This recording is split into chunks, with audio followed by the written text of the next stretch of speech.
The hockey world is in Las Vegas for the draft on Friday, and it's time for Harvey's Hot Takes with our friend Bryan Hayes. And Toronto Maple Leafs GM Brad Treliving held a media availability on Wednesday in Las Vegas. Do you think he was asked about Mitch Marner? Guess what? He was. Let's take a listen. There's so much discussion about Mitch Marner and his status with the team. With you able to extend him as of July 1st, do you expect to try to do that? Well, you know what, Chris, I'm not going to speculate on everything. I think it's real clear. I want to make it real clear. Mitch is a star. You know, Mitch is a superstar in the league, and he's been that since he's entered the league, and he's been that ever since he put on a Maple Leaf jersey.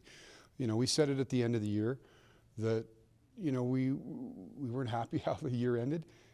That's not Mitch. You know, let's not focus it on Mitch. As an organization, as a team, we felt we should have gone further than we did. So when that happens, you have to look at everything. And, you know, no different than every other 31 teams that are here, we're going to try to make our team better. But I'm not going to speculate on that. Like I said, he's a star. Brad Treliving just said star a whole lot when talking about Mitch Marner then, Bryan. Anything you can take away about how Brad talked about his star? Yeah, I think there is something to take away from this, because when Brad Treliving showed up and spoke about other stars on the team last year when he first arrived, that would be Austin Matthews and William Nylander, he didn't just try to reinsure that they're stars. He made sure that people understood his plan was to sign them. Like, he made that abundantly clear. My first move is to sign Austin Matthews, and then I'm going to sign William Nylander. And obviously he managed to do both of those. He did not say that in that filibuster about Mitch Marner today down in Vegas. I mean, that was very political. I appreciate where he's coming from. He knows the market he's in, and he understands how loud it is right now when it comes to Mitch Marner. And I think that's the position that the Leafs are constantly in here. And I think at times they put too much emphasis on the public relations, worrying about the fan base, worrying about the media, worrying about how their words are going to be twisted. And I think that could be what we're seeing here. He didn't give us an answer. You can take it whichever way you choose. We don't know what they're going to do right now. Like he said, they didn't like the way things finished. They have to address that. Maybe it will include Marner. Maybe it won't. I've been very clear on where I stand on that. I think they need to break up the core four. I think Marner's going to be a part of that. I think he should be. But I'm not here predicting what the Leafs are going to do. But I think what's become clear here, based on what Brad Treliving said today there, Jay, is if they're going to move on him, they weren't going to publicly announce it.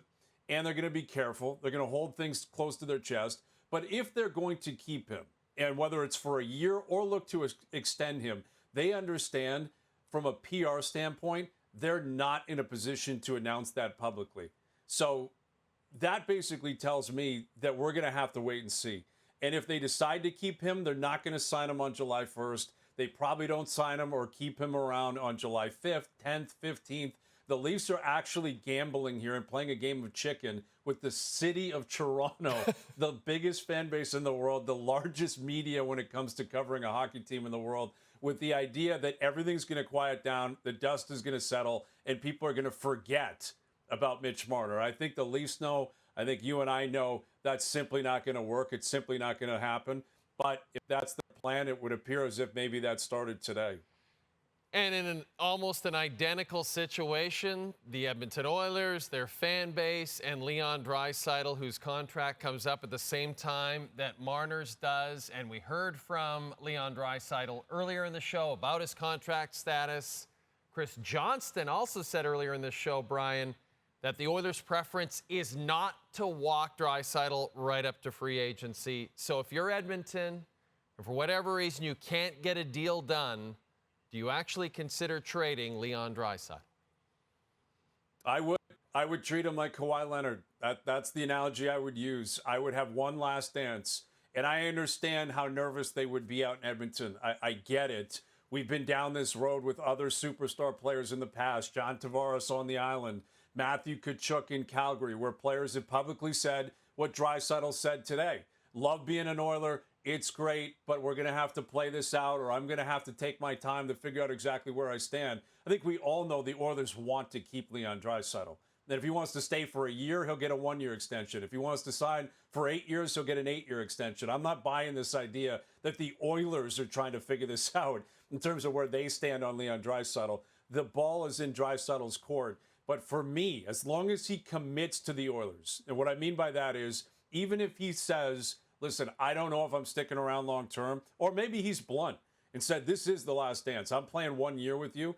If I'm Jeff Jackson, if I'm Chris Knobloch, if I'm Connor McDavid and his teammates, I'm looking him in the eye and saying, okay, if that's the case, are you going to give us 100% Leon Draisaitl this year? Are you fully committed this year? And if he says yes and you believe him, I'm going to ride this out. I'm going to Kawhi Leonard this because the payoff is worth it. Because if you decide to trade Draisaitl, you're never going to replace him. If he leaves, what does that mean for McDavid in the future? And the reality is, and I know this sucks to be even talking about this because they just lost Game 7 of the Cup final.